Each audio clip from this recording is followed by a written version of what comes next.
Okay, Mark, what I'm going to do just before we jump into running a job through the system, I'm just going to try and cover some of the Statii terminology we use here at Statii and some of the functionality. Hopefully once we get through that part of the system, it will make the system much easier for you to understand. What we're looking at now is what we refer to as the Statii dashboard. Okay, the system's been built in 3 levels of depth, and just to explain that to you, we talk about the Statii dashboard. We also talk about the status screens or Statii screens. So we may say customer Statii screen or inquiry Statii screen or purchase order Statii screen.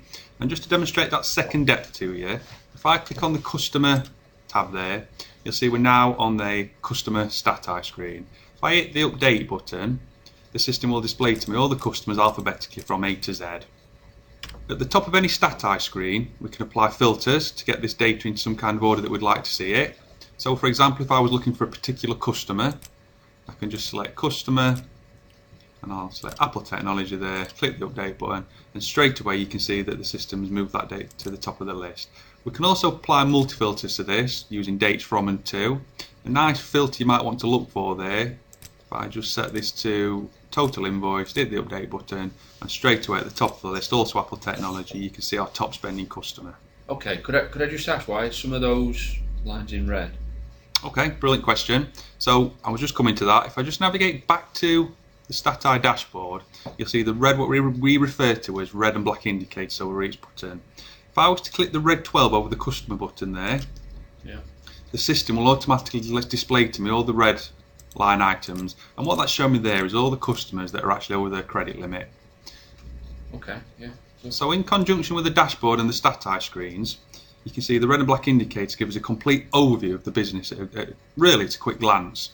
So for example, you can see there quite an important one. We have 51 outstanding invoices, of which 40 have gone overdue for payment. And again, if I click on the red 40, you can see there that the system automatically displays to me the 40 invoices that are overdue for payment. We can then apply filters again to them. For example, if we was looking for a particular customer, and I will again select my favourite customer,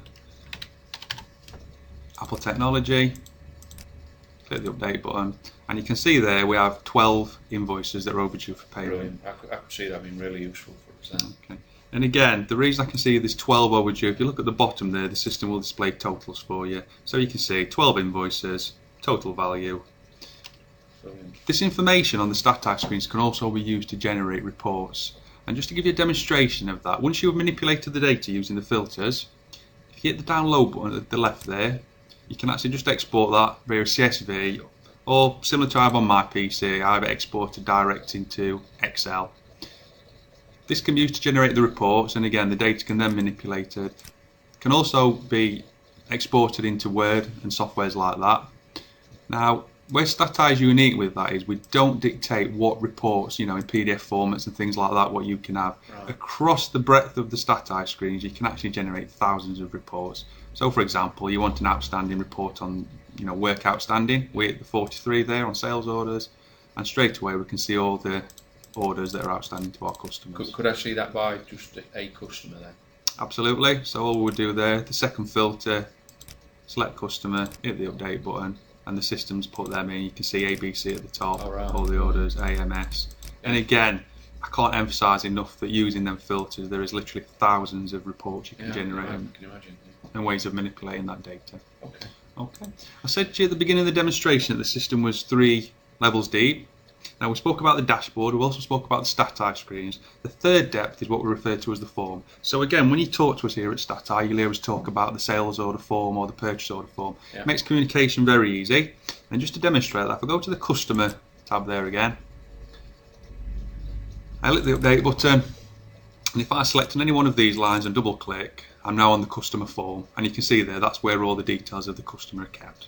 Yeah. All these indicators on the dashboard, red and black, are automated by the system. They don't rely on a human being going into the system and telling us, for example, that they're over the credit limit. Okay. What the database is effectively doing there, it's actually looking at outstanding invoices and any work in progress to give you the indication that the customer's gone over that set credit limit there.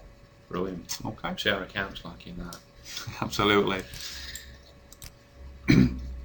So something else we've done with the system, some functionality I'd like to cover now, is something we've built it in what we refer to a wizard format. And just to demonstrate that to you, if I go to the customer to add a new customer to the system, Okay, I press the new entry button in the top left of the Statii screen, which is always in the same place. Okay. And this wizard format, what we mean by that is you can see there that I'm not bombarded by lots of fields to select or fill in. Yeah. So if I just continue to follow these wizards, I select Google, the customer's name, so it's Mike's Auto Spares. And can you see as I type into one of these boxes, the next one appears for me to follow. You know those drop downs. Could I just have another look at one of those? Okay, don't be put off by what you see in these drop down menus. Right. When you was issued your system, these drop down menus actually come to you empty. You would populate these to suit your business. But what they do is they put you in control of your system. So for example, I've chose what's important to my business, and what it means is that the people working in my business can't type into these menus. Right. It stops things like spelling mistakes, duplication. For example, customer source there that we might want to report on, we might just want to use the term Google. What I don't want is somebody also adding one, internet. Because obviously when I then try to generate a report on that, we've got two fields, etc. Yeah, good point. Yeah.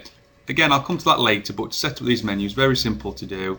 Initial training will cover it. In the application, a password area in the top left is where you will create all them lists. Brilliant. Okay. Yeah.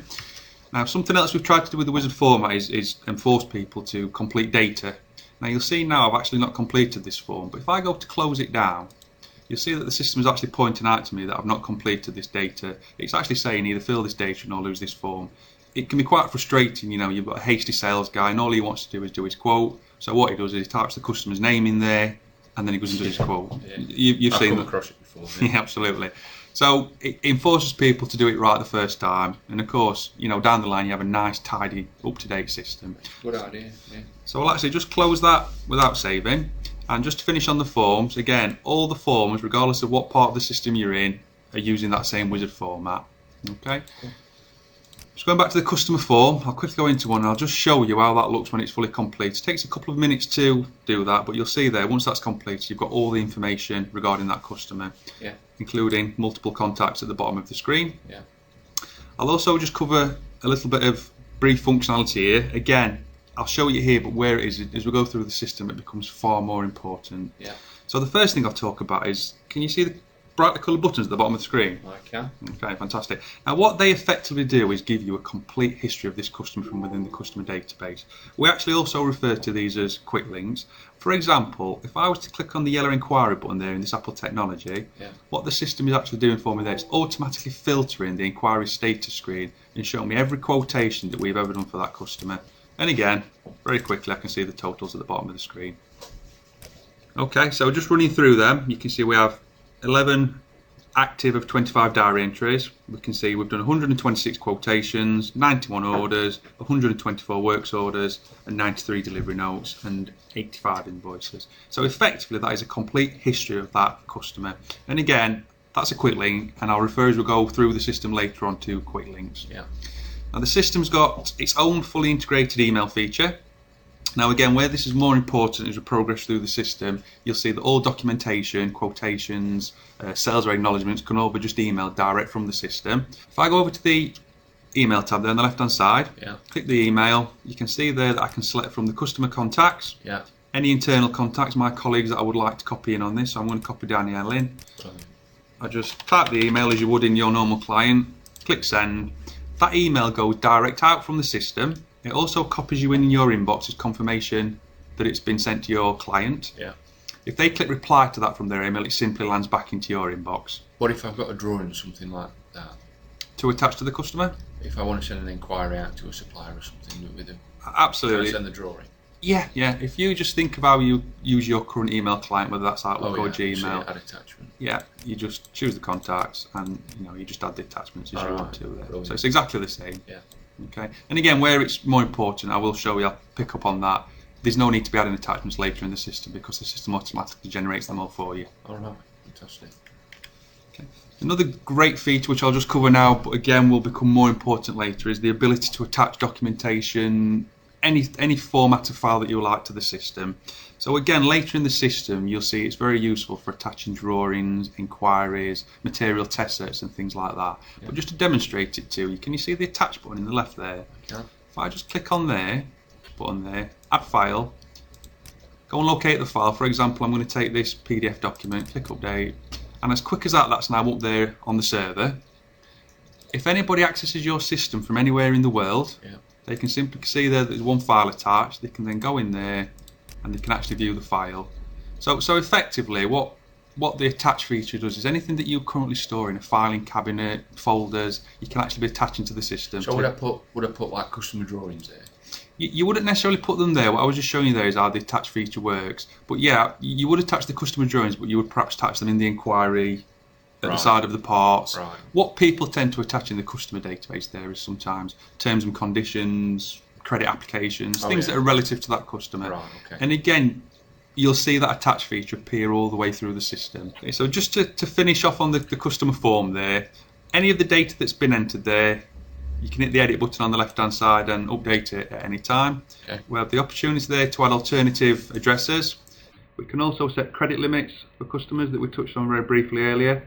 Just demonstrate that to you. For example, this customer, I'm going to set them a £1,000 credit limit. It does require an admin password, so only people authorised within your business can do this. Oh, yeah. Yeah, and again, if I press update, you can now see that they've only got a credit limit of 1,000, which is effectively pushing them considerably over their credit limit. Does that stop me working? Does that stop me working on that customer? It won't stop you working, and we've found historically that that's not the way to do it. But what I'll show you as I go through the system, it will remind you at every step. So, for example, when you're putting together a quotation, it will say to you that this customer is over their credit limit. Do you want to proceed? Because that's the best time actually to get money out of people when they've actually sent you a job. Yeah, and not send it absolutely. Yeah. So yeah, but again, I'll pull up on that as we go through the system to demonstrate that to you. Have you got any questions there on the customer database just before I move it forward? No, I think you've covered it. Thank you. Okay. So very quickly, just before we move over to the fun part of running a part from start to finish, I'll just quickly show you something on the supplier database. As you can imagine, the supplier database is very similar to the customer database. You can see there that you have all the information laid out regarding the supplier. One really nice feature, if I just clear the filters on there, is something what we refer to as a keyword search. Now again, you would set these keywords up to suit your business, but if I go to the list there and actually say search for keywords, and I'm just going to type in there aluminium plate and sheet, again you would set them up to suit your business. If I press update, you can see there the system's displaying to me the suppliers of that product or service. Very, very useful for sharing information through your business. You know, for example, a new member of staff needs to know where you buy a particular product. They can simply do that and see all the suppliers they can actually get a quote on. Is there any limit that I can put on suppliers? For example, you know, ALCO suppliers with, you know, numerous types of materials, stainless sheet, section. Okay, yeah, no. What you can do is you can add multiple keywords per supplier. Yeah. So looking at this aluminium services here, if I just put this in edit mode, you can see on the right there, look, these are all the products or services they're listed under. Again, if I want to add one to that, just click on the box, and it might be that they also supply us with steel sections. They will appear under all. And I'm guessing keywords. we tailor that to our business, do we? Yeah, as I said, you would in your admin area, you would create this list. Okay. It will probably be the single most biggest list on your system that you do create. You can guarantee that every time you need to add a supplier, there's another product or supply. So what I'm going to do now, I'm going to jump over to the inquiry, and I'm going to try and demonstrate to you how we really capture all the information from start to finish. And now if we do the quotation and, you know, quote up the part, there's very little duplication running from that point, right from the inquiry, right through to the invoice. Yeah. Okay. So first of all, the system's telling me there that we've got 19 inquiries to do, of which 18 are overdue for submission. That's about right, yeah. Yeah, I mean, we very rarely see a business that doesn't have lots of these reds on the system, but you know, if you can keep the reds off this dashboard there, your business is running very, very effectively. Yeah. So first of all, I'm just going to take an inquiry that I've received from a customer, and you can see here I've received this inquiry asking me to price up these two joints. So first of all, if I just grab that file, I'm just going to save the whole thing in my documents there. So going back to the system, how this will be loaded onto the system, go to the inquiry. Again, we've got the new entry button in the top left there. And again, back to the wizard format, I select the customer. So it's our license technical services. Select the customer contact. And again, the benefit of having all this information in the customer database, there's very little for me to type here now. I'm just selecting this information. Inquiry source, I don't know. all the work's up front, isn't it, really, getting all these customers and things in there? It is, and it can seem a little bit, you know, putting that information in, but obviously as you populate your database, it just becomes quicker and quicker to be using. Yeah. you can see there that I'm actually logging a inquiry source. Again, this list's a little bit big because we try to demonstrate it, but most of the time returning customers will use it. But again, that gives you the ability later on to be able to report on, where are your inquiries coming from. Right. It might be that you employ a new sales guy and you actually want to start looking at how many inquiries did he bring in. You can easily generate a report on that at the click of a button. Brilliant. Okay. Yeah. So just following the wizard, it's our fabrication department. This date required is quite important. Now this is not, people often mistake this for the date the job's required. This is actually when is the quotation required to your customer. So if I set this here saying the customer needs this quotation by the 26th, that's where the system takes the information. If we just go back to the dashboard, there's 19 quotes. If this quotation is not submitted to the customer, that's when it will be read that, we're actually late on submitting that quotation. Right. Okay, and again, the system will measure you even on that if you want it to, on how are you performing on returning quotations to your customer. Brilliant. Okay. Yeah. Now you saw me save the email, the inquiry from the customer. So what I'm actually going to do there is just go to the overall attach, and just using that attach feature we spoke about, I'm actually going to upload that entire quotation there, and you can see there, look, I've uploaded that to the system. Yeah. And again, what I'll show you later is even if in a year's time somebody was to come back and question an invoice number, we can trace this in terms of traceability right back to that original inquiry. Yeah. We supply a red part, the customer comes back and said it should have been green. Well, I can very easily go right back to the beginning and see what did they ask for in the beginning. It's also very, very useful for ISO purposes, CE marking. Yeah, I can absolutely see. Yeah. Which again I'll cover that later and show you the implications of that. Yeah. Now what we need to do now is actually start pricing up this part, building up the cost. Yeah. So if I just go to add a line there, let's quantity product. I'll keep the numbers very simple to try and demonstrate to you how this is working. Yeah. But I'm going to say that we're going to quote 10 machined items.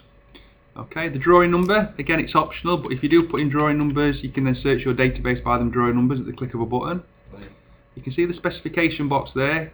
You can put as much or as little as we want in there, but again, the more information you capture, the more you're going to, say to your customer, this is what we're offering.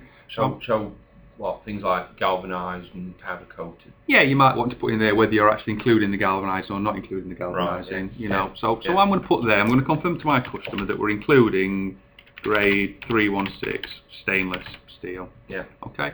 Last time I mentioned it, but you'll see the attach button appear there again. This is where we would attach the drawings relative to that actual part that will stay with that for the life. Right, yeah. So I'm going to actually attach, look, you can see there the drawing of the part, but there's actually two drawings as well, a specification for that part, which I'm also going to attach. Fantastic. The amount of time we spend hunting around for drawings. Yeah, I mean that's the thing of the past. You'll actually never spend time. What happens if the customer sent a revised drawing? How would you manage that? I mean the way really you can obviously recreate the part with the UPR. I mean in the real world you can revise the drawing number, but in the files there you can see that we've got two there, and you could add a note there that this drawing has been superseded.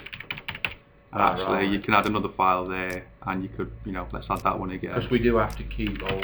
Yeah, you can see there is they are there on the server, and they're there for life of the part. Fantastic. Okay. Yeah. So, what I've just tried to demonstrate to you there before I price up this job is how we put the quotation on the system, because it might not always be yourself if you're the person doing the estimation that loads the inquiries. It might just be the girl, that gets the inquiries onto the system, and then if I look at the system, what have I got to get done? Right. So I'm actually just going to click done on that. Yeah. And you can see it's quite important that is an inquiry that's status created. Yeah. Okay. Now, me as the estimator, when I come up in the morning, you can see now there, look, the system. Story chain. Yeah. I've got 20 quotations to do. I can simply click on the 20, and you see the system's listing to me there all the quotations that are status created, and you can see the one there, look, Alison's Technical Services. I can go into that, and if my colleague's done the job correctly, I can actually go to the file there. I can take a look at the inquiry from the customer. You can see that it's all attached to the system. Oh, I like it. Yeah. I like it. Okay. And I've also got the parts relative to that we're going to price up. So and again, all the drawings. Yeah, and again, these drawings are going to be there later on for when your guys in production want to manufacture the part. Talk to the customers. They are always there. So pricing up the part. Okay, I'm gonna put the quotation in edit mode, and you can see we've got the costing tab in the middle there. Yeah. Hit the costing button. Now, I don't know how you quote at the moment. I mean, can I just ask how do you do your quotations at the moment? Very best a spreadsheet. More likely, me sat down. Best Pen and paper. Estimate.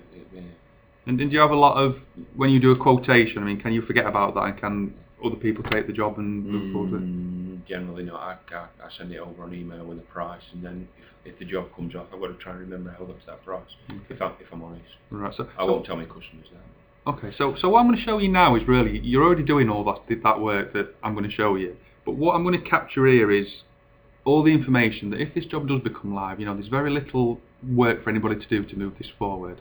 It's really just a glorified spreadsheet, an Excel sheet, if that's what you're used to, but it obviously has got a lot of power taking the job forward. Yeah. So first of all there, you can see at the top external costs. Now, these are things that we need to buy in to do with these jobs, and like most people, you're buying your materials and you apply a markup. So just to give you a demonstration of that, if I add a line, and again the supplies are in the database, so from General Steel, again, something I forgot to mention, can you see the little magnifying glass at the side of the supplier's name there?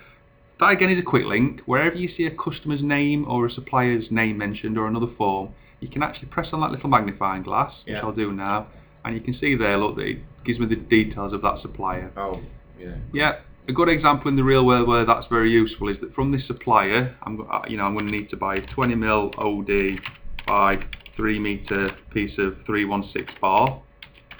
I actually need to get a price for that, so I can just hit the magnifying glass, and straight away I've got all the details to give that supplier a call and get a price for that.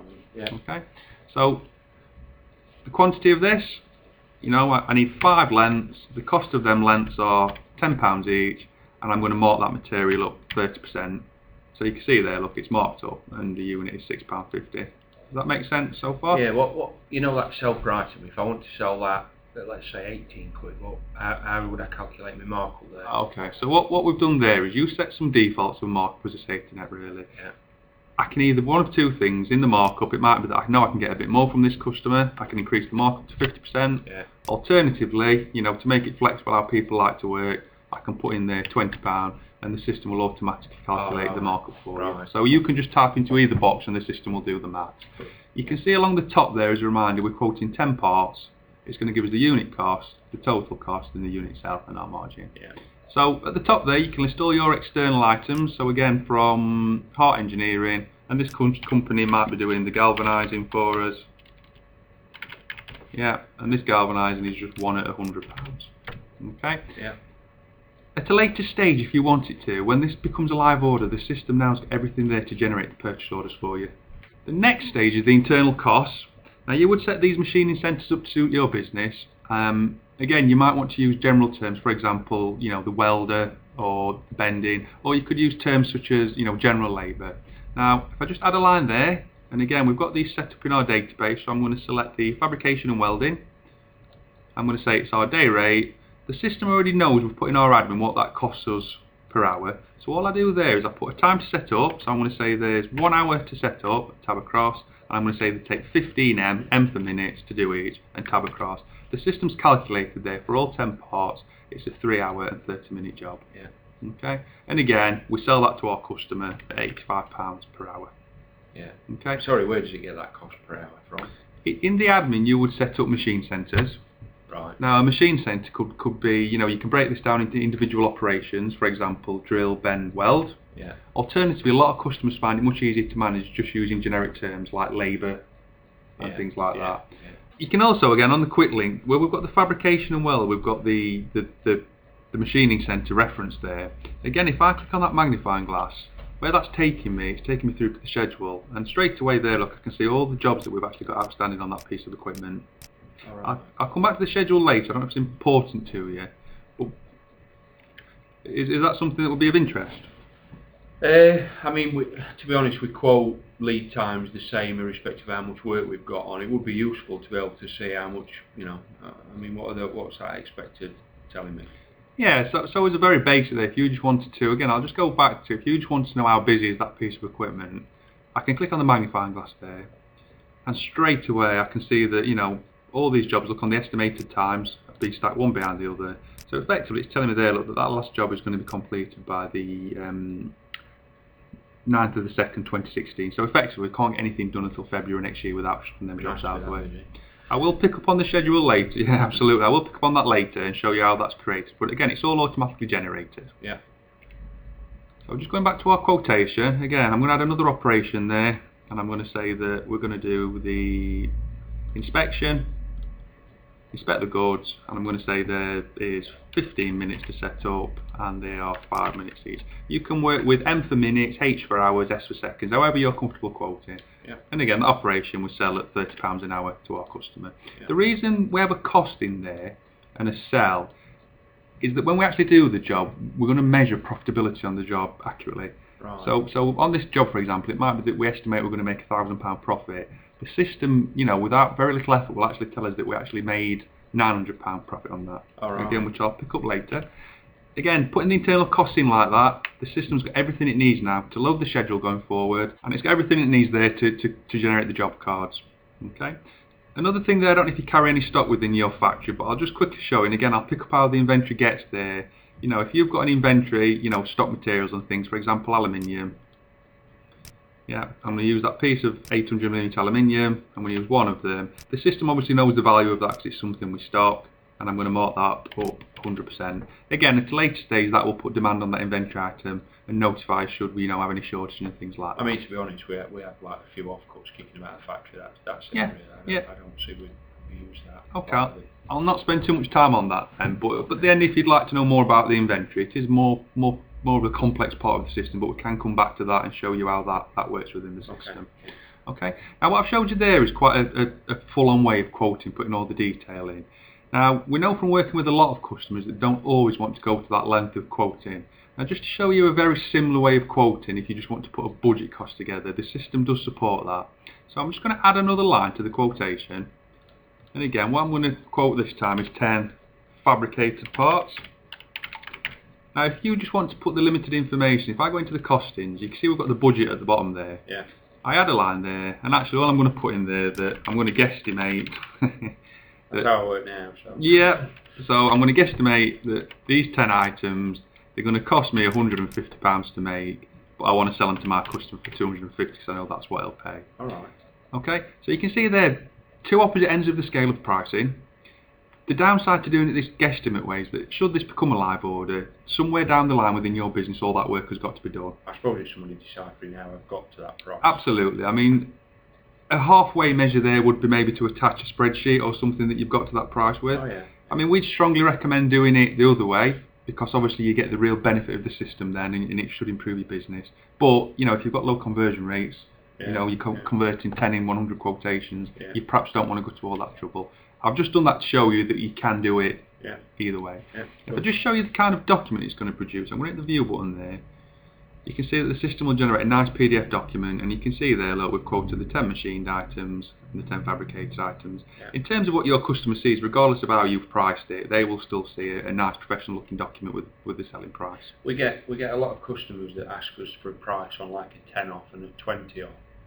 How would the system... Brilliant question. It's something I was about to come to. So you can see now that this machined items, to give you an example, we've quoted in a 10 off. Okay. Yeah. Now if I put this in edit mode, because you can come back to a quotation at any time, you'll see there that the system's generated a unique part reference, and it does this sequentially for every part you put on the system. Now I can actually reuse that part, and not only can I reuse it on this quotation, it might be in a year's time that the customer wants it re-quoting. It can also be pulled into a new quotation, so you will never duplicate the work that you've done. So if I hit the reuse button, and I can search by the drawing number, the part description, or the unique part reference, but if I go for the unique part reference, which is 602, you can see there, look, the system's found it. Yeah. Click continue, and you can see all I do now really is I change the quantity to 20, go into the costings, it might be that I need to buy 10 of them. I still only need the one lot of galvanising. The system will automatically calculate the times for me, because obviously we've put a setup time and a unit time there, so it will just divide the setup time. Yeah, close that down, and you can see as quick as that, I've actually generated a price. And you can see there that the 10 off will be £91 and the 20 off will be £62. What about a part that's got very, very similar, but it's not the same part? For example, we built this assembly, and on some of them they're right-handed with a hole, and the other ones are left-handed with nothing in it. How would you manage that? Yeah, it's actually a great feature that was driven by one of our customers. So you'll notice here, look, if I do that again, I use the reuse button. Yeah. I'm actually going to look at all the parts we've ever done for this customer. Once I select a part, for example this one, you'll notice I get another question there, and what it's saying to me, do I want to make an exact copy of that UPR, or do I want to just copy the costings? So what I'm going to tell the system there is that, no, I don't want to copy the attachments, the drawings, because they've been revised, and actually I don't want to use the same UPR, I want to use the same costings, but I want to generate a brand new UPR. So effectively I can just copy all the costings but create a new part. And on that, have a look at that. The new part? The costings, yeah. And you see there, look, it drags all that. yeah, it's pulled it all in. But what I can then do on that part, I can actually say transit case, it's actually for a widget. I can change the description, no problems, without factoring the historical data. And does that give it a new UPR then? Yeah, yes, absolutely. That generates the new UPR. I mean, alternatively, the system will sequentially generate UPRs. You can, when you create a new part, if I just go to create a new part, if you type in there prior to the system, you can actually use your own UPR numbers. The system will just, it's driven by SO and accreditation. You do need UPRs in your database. Right. The only thing the system will enforce there is it won't let you duplicate one being a unique part reference. We do a lot of fabrications that are very, very similar. They've got the same operations. It's just the times that alter and a few of the bought-in items. So that potentially will be very useful for us. Yeah, something else you might find very useful also then is, not only can you pull parts in that's been quoted previously, you'll also see the copy button there. Now what that will allow you to is actually copy the entire quotation onto a new quotation number. Or it might be that it's something you quoted 2 years ago and actually you're re-quoting it now. You're going to have a look at all the costings, but you just hit the copy button and the system will actually just make a copy of that quotation and allow you to then go in and update the prices. Sometimes we quote the same parts for 2 different customers. Can you copy it to a different customer? Absolutely. Again, when you use the reuse button, one of the questions there is, look, do I just want to look at parts relative to this customer, or do I want to look at every part on the database? And you can see there, look, include parts from everybody. Yeah. And what that list is now showing, which will be absolutely massive, is every single part that we've ever put onto the system. And they can be searched for, again, by drawing numbers. If I just go in there, look, 1, 2, the system's actually found all the drawing numbers with that sequential, with that 1, 2 in it. The more I type, the less it returns. So you can see there that the string of 1, 2, 2, 3, they're all the drawing numbers that we've ever used within the system. Useful, very useful. So you get a lot of part history, traceability on parts and things like that. Some other information displayed on the quotation. If we was going to do all these, the system's looking at all the costings and it's given us an estimated time to do all parts. It's 29 hours and 30 minutes. An estimated cost. Probably most importantly, it's telling us there that if we was to do this job, we've estimated £2,572 profit. Again, I will show you how this automatically measures this and give us a report back on that. You'll see that the quotation is status created, and again I said to you that on the dashboard we don't rely on the system updating these. So now if I go action, I've got the option to print or email. Email using the facility I've demonstrated to you in the customer form. But I'll use the email because it's much quicker. And you can see that it generates a nice PDF document. I simply type my email to the customer, please see attached, and I just hit send.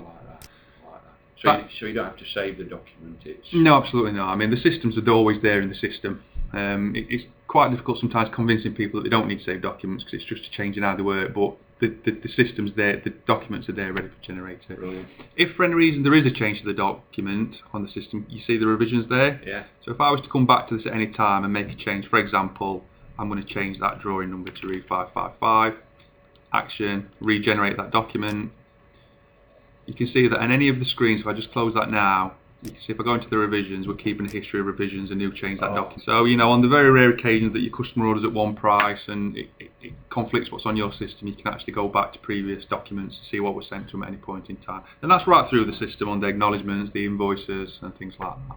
Brilliant. Okay. You'll also see just by emailing out to the customer, the system has now changed that status to status submitted. Okay. Which effectively on the dashboard, if we watch very quickly, you'll see that has now gone to a 19. Okay. Have you got any further questions on the inquiry there before I move forward? Fantastic. So quickly, what I'll just lastly cover for you, I don't know if it's of any importance, is if we go to the inquiry status screen, again, if I just drop down the filters at the top, and I'll not go on too long because there is literally thousands of things we can search for on there. We can look for all quotations containing a particular part, date entered, ones done by particular estimators. So what I'll very quickly show you now, very useful, if we go back to the inquiry status screen, and what I'm going to look at now is all the quotations that we've submitted to our customers. So the ones that are status submitted are effectively the ones that could potentially turn into orders. And you can see there, look, using the totals, we've got 6 inquiries, a total value of 31,889. Do you know we never follow submitted quotes or? I mean, really in the real world, any sales guy needs to kick up the arse, because even if it's a Friday afternoon, what they should be doing is, perhaps giving a telephone call to all these customers and asking, are we going to see an order for this business? Yeah. But what you can do to further that, for example, let's give a scenario that I give Air Dry Systems a telephone call, and what they tell me is that we're not getting this order because we're too expensive. So to get this to the final stage, really, this submitted, if I put it in edit mode, I've got the action button. Anything that changes the status is generally always in the action button on the left hand side. Yeah. I'm actually going to mark that quotation as lost. But what the system's also forced me to do is just to give it one of these lists that you would set up yourself, what you want to record. Yeah. But they've told me we've lost that on price. Now I mark that as lost. Where that's beneficial is I can easily run a report on this particular customer, and it might be that I've spent hours doing 500 quotes, but I've actually lost all of them based on price. I know in future when I'm prioritising that they can go straight to the bottom of the list. Yeah. And just that one little feature of giving it a reason gives you that at your fingertips on the screen there. Look, you can actually say there, look, show me all quotations and show me the loss reasons, and show me them by customer and things like that. So again, just bear in mind on the status screens you can virtually generate all kinds of reports and answer questions to your customers that they never thought was possible without any real effort, just using the system. Now, on a more positive note, the one quotation we've just done for Alison's Technical Services says she'd like to proceed with the order. Yeah. But what she's telling us is that she actually only wants to order line 1 and line 3. So if I just put it in edit mode, and you can see there that I can just untick line 2 and untick line 4. Okay. I noticed that estimated times just moved when you did that. Absolutely. Removing them from the quotation will actually, So I can see there. Give the data. Now it's now a 12-hour job. So if I was wanting to talk to my production and ask the question, can we squeeze 12 hours worth of work in by next Friday? I've got that information at fingertips. Okay. Something to bear in mind there is it is only estimated data, but any system in the world can only do that based on estimated. Yeah. But what the system will start to give you as a business is how accurate are you at estimating this data. So I'm going yeah, whether you actually want to see that or not. Yeah. So very simply, is absolutely, and again I've tried to put some emphasis on how little duplication there is going forward. Yeah. I hit the action button, I've got the option to convert, so I hit the convert button. I'm going to add to an existing order, but on this occasion I'm going to create a new order. I hit the yes button. And you'll see we've gone to the orange section, but if I just navigate back to the dashboard there, where we are actually is at this orange sales order stage. Okay, so on the sales order, the information we'd perhaps capture here is customer contact, the customer's order number, so it's 1, 2, 3, 4, 5, 6. The delivery address, you may have multiples. Yeah. Select it. The shipping method, again a list you will set to suit your business. I'm going to confirm that it's included in the cost.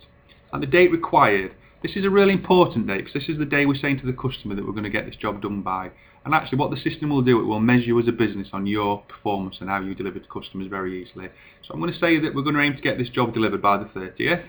Yeah. Okay. You'll see it's status created. If I go over to the action button, I've got the option to print or email. I'll print this document, but again in the real world you'd probably email it because it's much quicker. Yeah. Printing or emailing has the same impact on the status, and I'll just show you there, look, no duplication. I've generated a very professional looking acknowledgement to my customer. And once the order's been acknowledged to the customer, it's quite an important part of the system, because effectively what it does is it puts into motion a lot of the things we had in the costings. Yeah. So if I just navigate down, you'll see there, look, it's given us what we estimated in cost. Can you see them there? Yeah. So we estimated we was going to spend £350, the cost of the labour, the inventory was going to use. Again, most importantly, we estimated we was going to make £985. Now the sales order part of it is really where all the controlling of the job's done for. So again, you heard me talk about quick links earlier. These quick links at the bottom of the sales order really just navigate me and show me everything relating to this job. Yeah. So for example, if I press the green purchase order button, you can see there 2 of 2. Yeah. The system's automatically created the 2 purchase orders. Oh, right. And you remember in the Yeah. costings I set up for the galvanising and the bar. Yeah. So these are status created at the moment.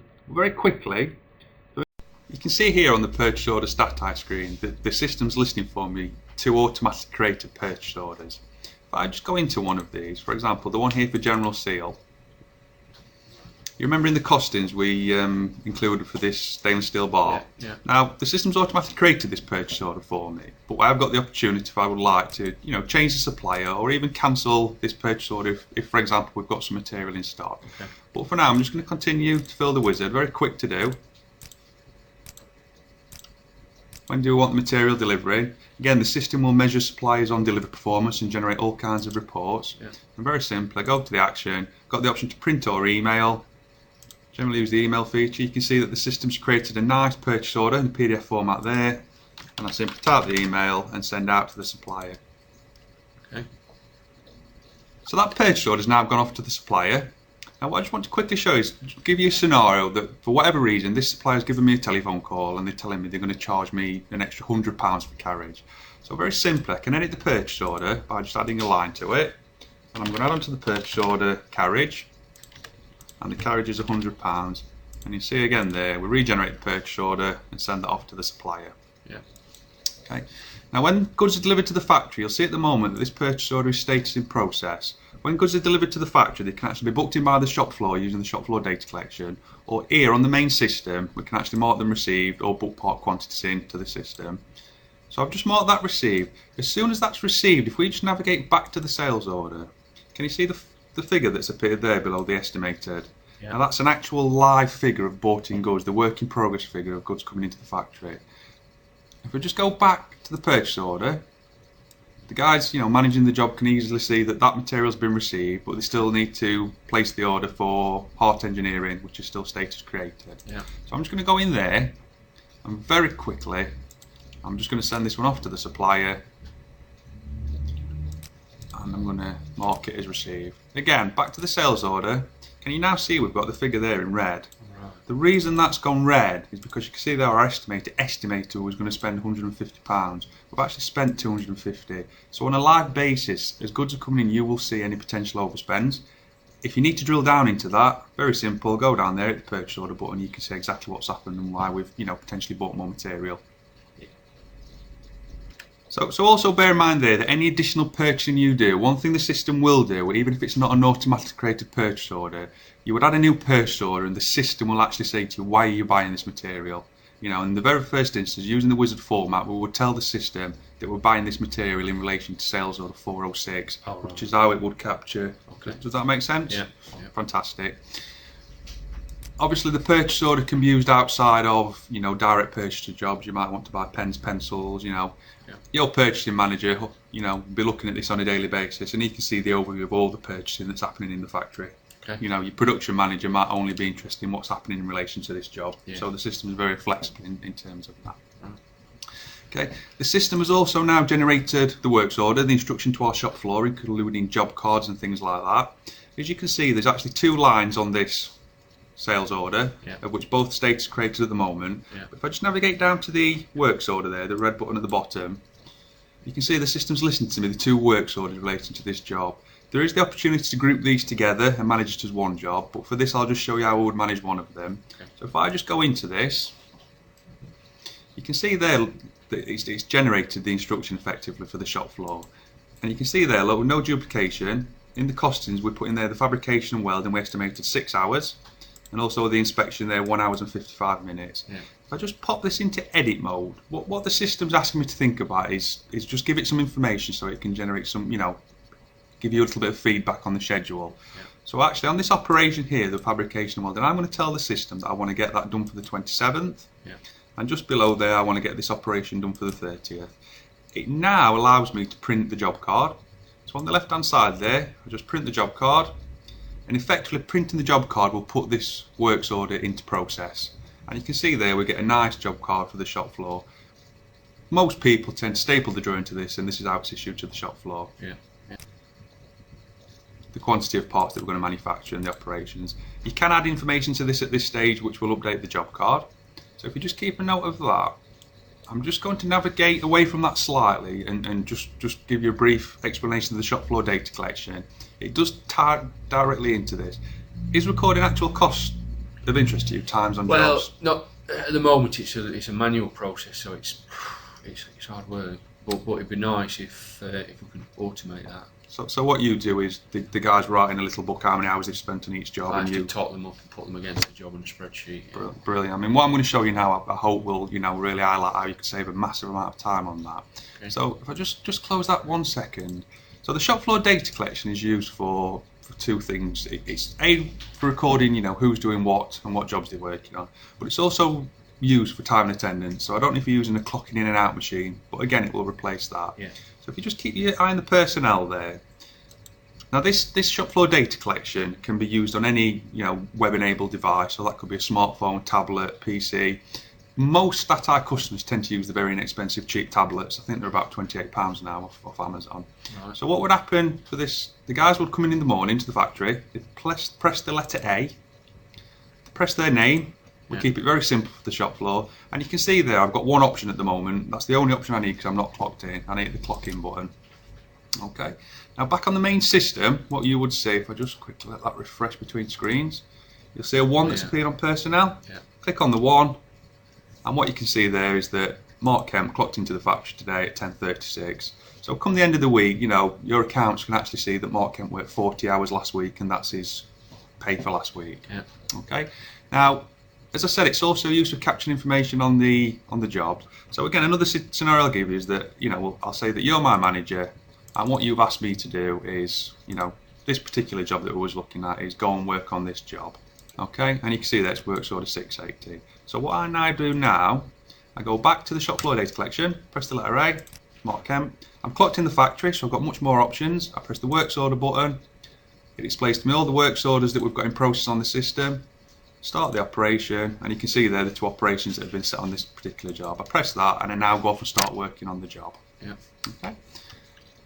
So we now go back to the main system, and what you can see, if we just go to personnel, if we just go in there, on the time and attendance, you can see that Mark Kemp came into the factory at 10:36, and he started working on this particular operation on this job at 10:36. Yeah. It's very good actually, we're straight onto it. Yeah. Go back to the works order, and if we just update now, you see that works order is in process. Yeah. If you go into there, you can see that this actual operation has now gone to status live. And to the right there, you can see it's recording that Mark Kemp started working at 10:36. Okay. Yeah. Now, where this is really effective is rather than people saying at the end of the job and finding out it took too long, can you see the cost there? Look at 34 pence. It's recorded on a live basis. Right. And again, just navigate back to the relative sales order. You can see now, look, that is 60 pence. Okay. So you're not going to find out, sat down with a pile of paper that the job went over. You're going to know as soon as it's over and be able to, get down there on the shop floor and take some action effectively. Does that? Yeah, we sometimes give one job to 3 or 4 guys if we've got time commitments. How does the system tackle that? Yeah, okay, no problem at all. I mean, what would happen? The system is very flexible. So, for example, you can see there we've just got the one guy, Mark Kemp, working on it. Yeah. You could actually have 3 guys clocked onto the same job, the same operation. Obviously, if there was 3 guys clocked onto that, for an hour it would just record 3 hours worth of cost. Right. Likewise, something that's very useful if your employees, you might have one guy that's actually working on 2 jobs. What it would show on his personal is that he's actually very efficient.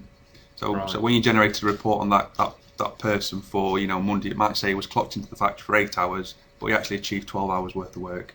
Okay. In an ideal situation. Yeah. The shop floor data collection can also be used for, so that the functionality on the shop floor data collection, it can be used for the guys clocking on and off the jobs, clocking in and out and generating time and attendance reports, booking in purchase orders, and also taking stock from jobs. What if I want to add an operation to this job? Yeah, let's say they need deburring or something like that. Brilliant question. I mean, one thing I showed you on this when we actually did this original inquiry, we set up all the instructions. Yes. If you recall, I also showed you how to just do a budget cost. In that instance, that planning that we'd done the inquiry would be left to do on this works order. Okay. So very simple there. Look, if this was a works order that didn't have the information as how this job was going to be done, we could actually sit down and do the planning at this point in time. So you can see I've put it in edit mode there, and you can see there, look at the bottom, I can actually add how we're going to do the jobs. Right. So again, it might be that we've decided we need some extra labour on this job, or we're going to do something on our laser cutting machine. And again there, look, I just select from the operations, when do I want to get it done, and how much time do I think I'm going to allow for it. I'm going to put 3 hours. And you can see there, look, if I just regenerate the job card, and you can see I've added that there. Just quickly go back. Again, if I put it in edit mode, you can see that I can add any notes to this, so must be clean.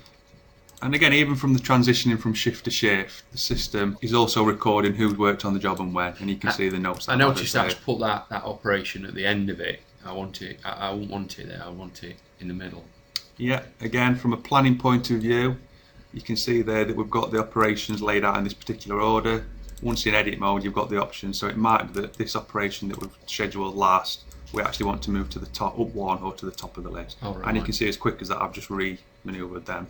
Something the system's also doing, which I'll not go too deep into, but just covering, we've briefly mentioned the schedule.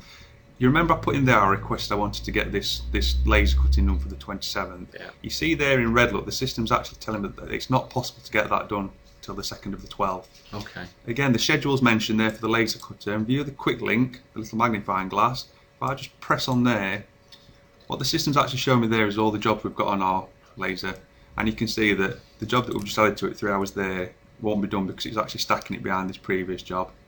Right. Now from a scheduling point of view, again, I can actually stick that to the top of the list, and it's still telling me it won't be done for that day based on how many hours will be taken. Okay. What's the table at the right there? Let me just quickly show you one that's set up a little bit better. If we look at the fabrication and weld department, you can see this is a better schedule. You can see here, look, we've got, based on the estimated times, we've got one job stacked behind the other. Now the system is taking this point in time, it's looking at the estimated time, taking out any time already spent on the jobs, which you see there, and stacking them one behind the other. The top right is the availability.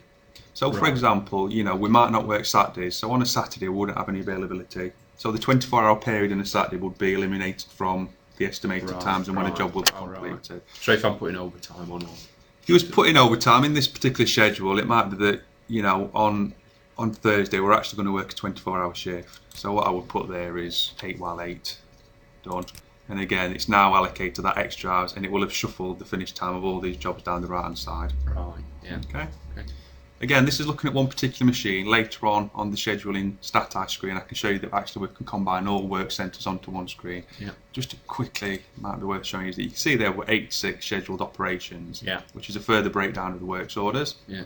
Click on the 86, and effectively that there is showing the complete load in our factory. And at the moment, you can see we've got estimated there at the bottom there, 5,108 hours, of which we're 543 hours into this work based on what time people have spent working on these jobs. I presume I can look at just one machine. Again, all filterable, so if we want to put it in equipment order, and you can see there, look, we've got the Bistronic water jet. If I just double click onto there, you know, I can go into and look at the schedule specific to that machine. Right. What the Statii screen is doing is actually bringing all them individual work centres and looking at, you know, the overall picture of your factory on that screen. What are the blue numbers showing there? The blue numbers are, I mean, this is a demonstration system, so what we've done is forgot to clock off, but actually what they're representing, for example, if we take that operation there, it was estimated to take 6 minutes. So far we've spent 167 minutes. Anything that goes blue is any job that's actually running over. So we've spent more time than we estimated. So again, you can actually come on this screen and see, well, these 3 jobs should have been finished by now. You know what's happening. Shop floor and find it out. Absolutely, yeah. Okay. Have I showed you enough there on the works order to just give you an idea of how that will be controlled? And yes, and I will. It's simple to use, isn't it? Yeah, and again, you know, the adding up of hours you do, you don't need to do that. You've got the instant report there, look, of this particular part, and again, you can see now, look, that is now £5.32. It's recording on a live basis. You know, that's what we was hoping to get that job done for, and that's what it's cost at this point in time. Excellent. So the system on a live basis is also generating to this second in time a very accurate work in progress figure. The difficult part of that is getting people to clock on and off the jobs. It is. I mean, it's very company specific, and how people do that really is a very internal process. I think a big stick's usually the ultimately. Yeah. So I'm going to bring this job to an end. And again, this could all be controlled from the shop floor, marking it complete. But for this example, I'm just going to show you that. Sorry, something I didn't mention is all these entries, you might get mistakes from the shop floor, but you'll see on the main system here, look, I'm actually going to clock Mark Kemp off that job.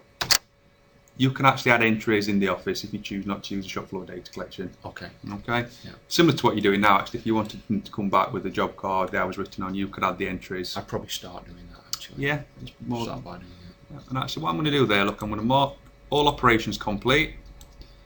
Once all operations go complete, the system actually defaults this works order to complete. I'm going to say that all 20 items are complete. Yeah. Obviously, we could just complete 5, deliver 5. Part delivery is done. Yeah. I'm just going to close some of these and go back to the sales order. I'm actually going to use a fast complete function there, say it's all complete. So effectively now, I've been on the shop floor, the job's done, we've got all the data here, and you can see actually this was a great job for us because we estimated that much profit we actually made this much profit, which, yeah, good customer. Also, good feedback is if, customer comes and says, I need you to have a look at your quote, can you save us some costings? Well, actually, on this particular job, we can do that next time. And it's clear, isn't it? I can see that the labour element of that was so where we pulled it back. I mean, what might have happened here is that you can see the labour, we saved a lot of money, but we spent a little bit more. It might be that we chose to subcontract it via a purchase order. So i.e. we spent more money on the purchasing, but it cost us nothing in the factory. But the overall profit is up. Yeah. Absolutely. Yeah. You see that in every job, and again on the sales order status screen, you could actually filter every job by a particular customer. If I just quickly show you that, if we look at all the jobs complete. So if we look at all the jobs that we've ever done that are status complete, you see, taking that profit from each job, you can see in the column there that we've got an instant work in progress figure for all the jobs that are live. Yeah. On the actual profit there, you can see how much profit we made on each and every job. Right. Now, where that's very useful is you can see, for example, we actually lost just over £2,000 on that job. Yeah. But if this was one customer, we'd actually look at that job and say, well, looking at the total, the fact we lost £2,000 on that job, over this period last year, we actually made 145,000. So losing money on that job is not such an issue to keep working with this customer. What's the performance? Delivery performance, again, when we acknowledge the order, the performance, that is over and above the estimated profit. So for example, we actually made £547 more than we estimated on that job. Right. That job there, we did make £27,000 profit, but it was £94 less than we estimated. I could live with that. And again, as soon as you see that, you can go in there and you can drill down into exactly why that happened using this information here in the quick links at the bottom. Right. Okay. Yeah. We've also got delivery achieved. Again, a -2 means we was 2 days early. A plus figure, 19, means we were 19 days late on that job. Oh, right. So masses of information just by using the system, and as I pointed out before, across the status screens, there's all kinds of reports that you can see like that. Right. So what I'm going to do now is just show you that no duplication now, and effectively I'm going to go to the delivery note quick link at the bottom. Yeah. And what I'm saying to the system is show me all delivery notes relative to this job. There's none at the moment, but what the system does know is that the parts have been completed on the works order. So if I hit the new entry button and drop this menu, this is showing me all the jobs that's got part completed, and you can see there the sales order working on 406 is listed. Continue, and all I confirm on the delivery note is the shipping method, it's gone by TNT. I've got the option to generate a certificate of conformity fee if I wish. Yeah. I'm actually going to hit the action button, print. We spoke very briefly about the credit earlier. Remember, I think you asked a question about it stopping you working. It won't stop you working, but actually what it does at a lot of points, this system, it's just telling me there, giving me a note that this job is taking this customer £8,000 over the credit limit. So no excuses. No, it's an opportunity to talk to your accounts, etc. So I'll click continue. So the system has the function to do part deliveries, part invoicing and things. And you can see there, we've generated a very nice looking delivery note to our customer. Yeah. Now that delivery note is in process.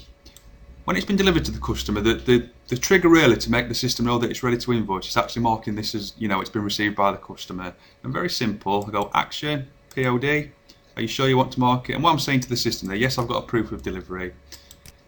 Again, you've got the attach feature there. You can actually be attaching signed proofs of deliveries. Again, very useful when somebody, the usual scenario, the accounts don't want to pay, can you give me a copy of this? We use a lot of courier companies. It's actually even better because, one thing that people don't like doing is scanning documents. If you're using carriers and things, you can actually, just print it in a PDF format, save it from the website and attach it. Oh, from their portal. Absolutely, yeah, it saves a lot of time. A lot of people, what they also do is actually just photo using a smartphone, photograph the signed delivery notes, email them to themselves and attach them there. So that is now complete once it's been marked as proof of delivery. And again, if we go back to the sales order, you see the invoice at the bottom there. Yeah. I'm saying to the system, show me all invoices relative to the job. There could be multiples. At the moment, there's none. But again, the system knows anything that's been delivered on an invoice sits in this list to invoice. So if I just drop down that menu, you can see there, it's saying these 3 jobs are ready to invoice. So I hit the invoice 406. And again, the benefit there is you will never miss an invoice if you've delivered something that can happen in companies. All I confirm on the invoice via the wizard. And again, action, print or email. In most circumstances you will email, but just to show you the document, a very nice looking professional document, the invoice to the customer, again with no duplication or typing, and when it's due for payment. Okay. Yeah. Okay. Cool. How do we get that translated into Sage or whatever we use? So really, I mean, all the information that you do would be on Statii. So the translation to your accounts package, are you familiar with PI matching on your purchase orders? No. No. Okay, What? so PI matching effectively, if I was to give you an example, when we want to transfer a purchase invoice to our accounts package, if I go to the purchase order button, what I would effectively be looking at to PI match is everything that's status received. So you can see on this system, these are all the purchase orders that's been status received. Okay, but what we need to do is when the invoice lands from our supplier, we need to know that the invoice matches what we actually ordered. Yeah, which again, that Joe comes to see me a lot with invoices, not sure if it's right, the value. Yeah. So what Jill would do is she would get the invoice. If she is happy that the invoice matches this purchase order, she can actually go action and she can PI match it. Right. If she's not happy, she needs to chuck it back on your desk and query. We use the word PI match. And you can see there that the system generates a PI match number. Yeah. Now, from the Statii screens, if you remember the export I showed you earlier, you could export groups of purchase orders or invoices. And using the relative template, I mean, one that's great for it is, I don't know if you're familiar with Xero or Sage, they all have templates. Yeah. You export the data from the status screens on Statii and you can put them straight into your accounts package. Right. They won't go in with all the line detail, but you don't actually need that. You just need the summary into your accounts package. Something that we work with people. I suppose you do. You just want a statement, don't you? You just want to send a statement. Absolutely. So if your customer or supplier talks about a particular invoice, all they need really to know is the overall value and the number, in this instance 120, that would tie your accounts package direct to this system. If you wanted to actually look at the detail, you would come to this system and look at who ordered it, when, how much, etc. The individual items on that order. Okay. And it's a similar process for the invoices. Yeah. Now, just quickly before I wrap this up, what I wanted to show you, I've spoken a lot about traceability.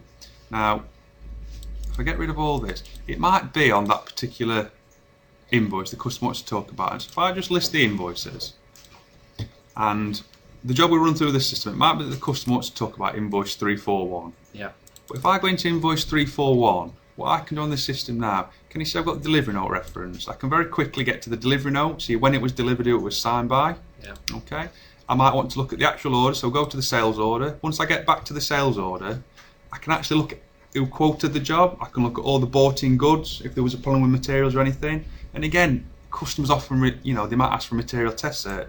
If my staff have done the job properly in that purchase order there, where we bought the material from, I should actually be able to go in there and see that I've even got the material test cert attached there. You get asked for that a lot, actually. And again, you're ringing suppliers, hunting round. And then what I'm trying to show you there, that is all just from the invoice number of that job. I can get back to any part of it, I can even go to the works order if there's an issue with quality, and I can see which ones of my guys were working on the job. Yeah. So Mark, there's quite a bit more to the system in terms of the inventory and the scheduling. We tend to stop at this stage just to let people absorb that, maybe go away and come back and ask questions. I think you've covered the basics for me. The only one that I'm curious about is the diary. How does that fit into the system? Okay. Now, in conjunction with the customers and suppliers, the diary really forms this part of the system up. We don't like to use the word CRM, but it forms the CRM side of the system. Yeah. Now, if I just give you a demonstration of that, you can see the indicators on the dashboard are relative to me as the user. But it might be that, for example, chasing up an invoice. Let's say, I'll just give you an example of this particular invoice. And we'll choose this one here for Apple Technology. So it's invoice 318. Now, it might be that I'm having trouble chasing payment for this and I want to keep some notes on it. Yeah. Okay. So it's invoice 318. So if I just go back to the dashboard, go to the diary entry. Yeah. And new entry. Yeah. And it's relative to a customer. Again, forming part of the CRM, all contact is captured. Yeah. So the customer is Apple Technology. It's relative to an invoice, and it was invoice 318. Okay. Continue. Now, what I'm going to do now, date action. So once I put this date action, that's when it will go red on my dashboard. Yeah. And actually anybody else that I want to be included in this conversation. Okay. Yeah. Hit the 30, and I might put there, chase, payment, no, joy. Yeah. But I actually also want my managing director, finance director Danielle, to be involved in this. Okay. And I click done. Okay. So on the dashboard, it's a call to action now. I can hit the 15, Yeah. and I can see that they're the diaries relative to me. Yeah. If anybody also goes into that particular invoice now, can you see there's one diary, one and one? Yeah. So what might happen is Danielle might actually go in there, because she will be included in this, and she would put there, add a note to this, must try harder. Yeah. And she leaves that note in there. So between internal communication, you get these notes. If anybody goes into the invoice, you get the notes relative to this, and this could be an inquiry, sales order, any part of the system. Communication with customers.